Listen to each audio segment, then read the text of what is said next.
You are listening to the Marriage Clinic Podcast, a podcast on love, marriage, and personal development. Our purpose is to inspire and equip you with knowledge and skills to enable you to have lasting and fulfilling relationships. Now your host, Joshua Mulgrew. Hello once again. It is really great to be back with you another evening.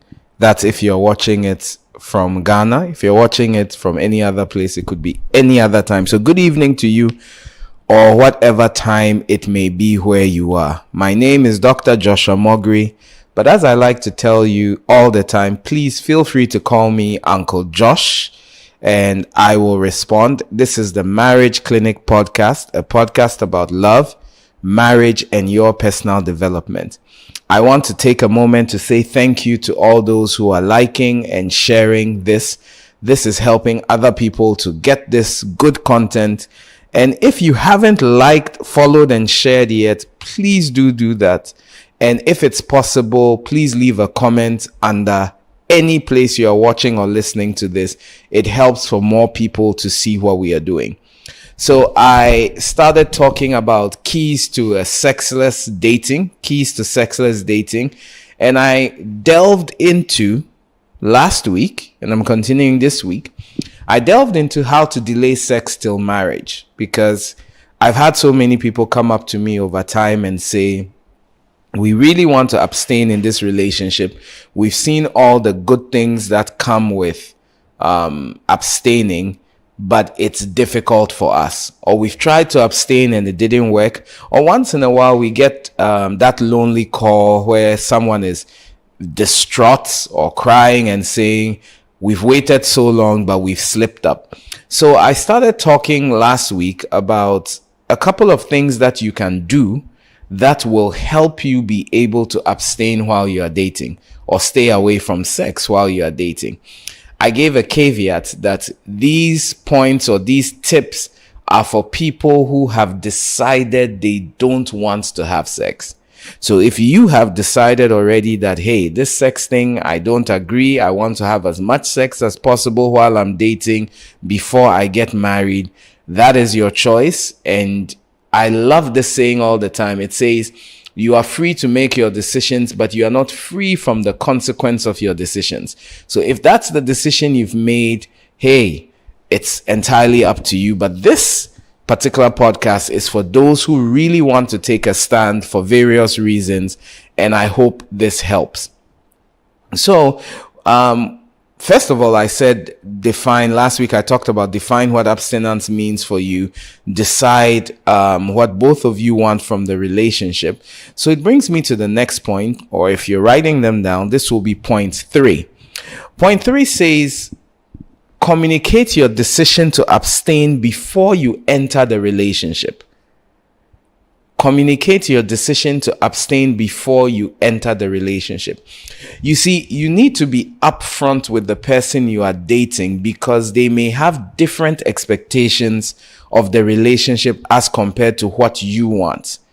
They may have different expectations. So, for instance, if you are the guy who knows you want to abstain, you don't believe in having sex in a relationship, when you meet this pretty lady, this beautiful lady, this lady you have fallen in love with, and you ask her out, probably you propose in a very romantic way, or maybe you've been friends for a long time and you just tell her, hey, we've been great friends, but I think I've developed some feelings for you. Can we be exclusive? While you are doing all of that proposal and everything, add the caveat. Tell the lady that, hey, you know what? I feel I've fallen in love with you, but however, if you do say yes to this proposal, please know that I don't do sex in relationships.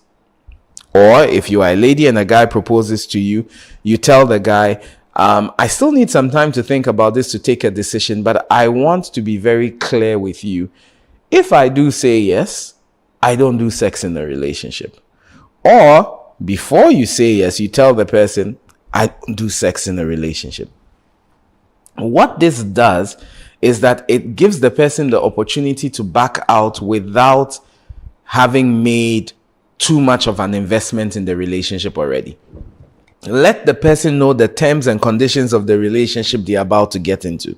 Because I know people who say, I cannot be in a relationship that does not have sex. So if he believes that he needs to have sex in a relationship and you don't believe it, but you keep quiet and get into the relationship, and when he makes a move, you now say, oh, stop that, me, I don't want to do that. That is not going to work. So my dear sister, my dear brother out there, if you've decided to date without having sex, communicate that at the beginning of the relationship. There's definitely going to have to be a second part to this. Because I'm not going as fast as I wanted to, but it's still good. I think we're taking our time, we're explaining things, and it's going to help you understand this better. Now, the next thing is be prepared for questions or objections from the person you want to date. Be prepared for questions or objections from the person you want to date. You see, sometimes someone you really like will tell you that I just can't do a relationship without sex. So probably you've proposed to the lady and you tell the lady the only caveat I have is if we do go into a relationship, I'm not going to be having sex with you. She may turn around and say, that's a deal breaker for me.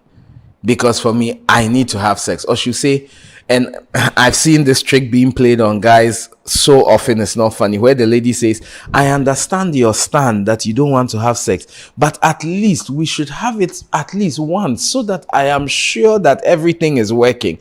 And you know how guys have an ego trip, and a lot of the time we want to prove to the whole world that we are men, and because of that we do things we are not ready to do. If she says that, tell her, okay, go find someone else who can prove to you before that. Or he says, I can't do this. And sometimes you really like the person. So sometimes they push back on your decision. And other times they may try to talk you into it. Both scenarios do not work well for a relationship you have decided should be sexless. So whether they try to tell you, oh, it's not that bad, or they tell you, oh, we can do stuff, but we cannot go all the way. That's another trick that is played sometimes. They'll say, okay, I respect your decision, but I hope at least we can kiss, we can pet and do other things, but we'll just not go all the way. I love this quote in the Bible that says, the stone that can cause you to stumble can cause you to fall. The minute you start pushing boundaries, chances are that you are going to go beyond the boundaries you wanted to set. So the fourth thing you should know, or the fourth tip, is be prepared for questions and objections from the person you want to date, or from people who you want to date. All right, great. That brings us to the next one, the next tip I want to give you, and that is, for you, it should be tip number 5. Create ways to be accountable. Create ways to be accountable. There are 3 or probably 4 people that you need to be accountable to if you choose this path of deciding not to engage in sex while dating. The first person you need to be accountable to is yourself. The first person you need to be accountable to is yourself. You have to have your personal code of conduct. You need to decide within yourself that, look, this is something I'm doing for me. This is something my future self is going to be grateful for. This is something that is going to keep me from heartbreak and keep me from getting hurt. So for that reason, I'm taking this decision, and I will continually be accountable to myself. So if you went out on a date and it nearly got frisky, you may come back and say, hey, Joshua, we nearly crossed where we said we would not cross, and this cannot happen again. So what am I going to do differently? The next person you need to be accountable to is the person you are dating. Whether it's your boyfriend or your girlfriend, you have to keep reminding each other and encouraging each other.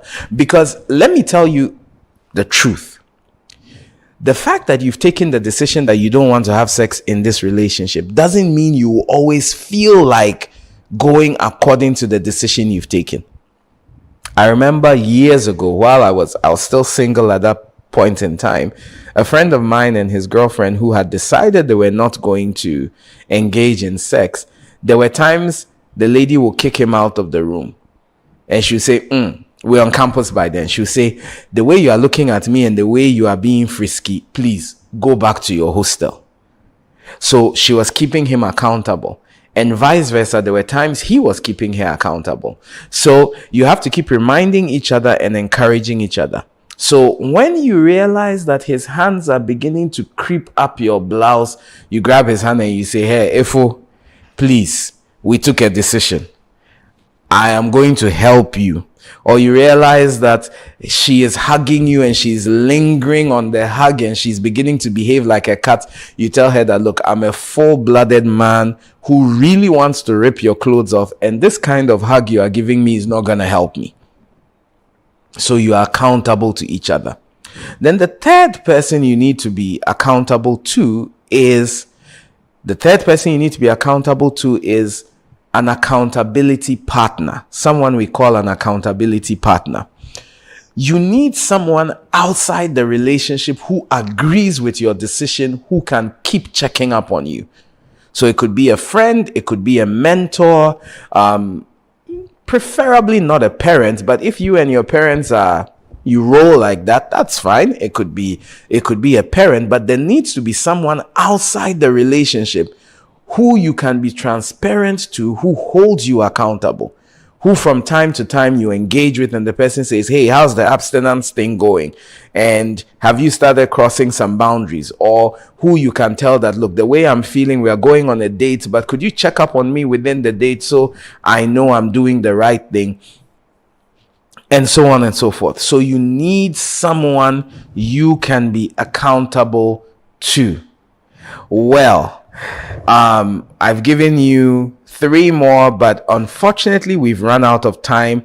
I actually have 5 more tips to give you. Hopefully next week when we get together, I'll give you 5 other tips that are going to help you on this journey. But this has been the Marriage Clinic podcast, a podcast about love, marriage, and your personal development.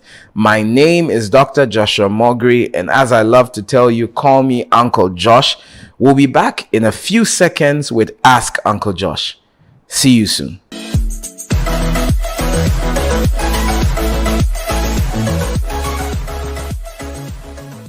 Hello, we are back with Ask Uncle Josh. I have a very short question here today from a guy called Joe. I don't know if it's Joseph. I don't know if it's Josh. I don't know. He just says he's called Joe.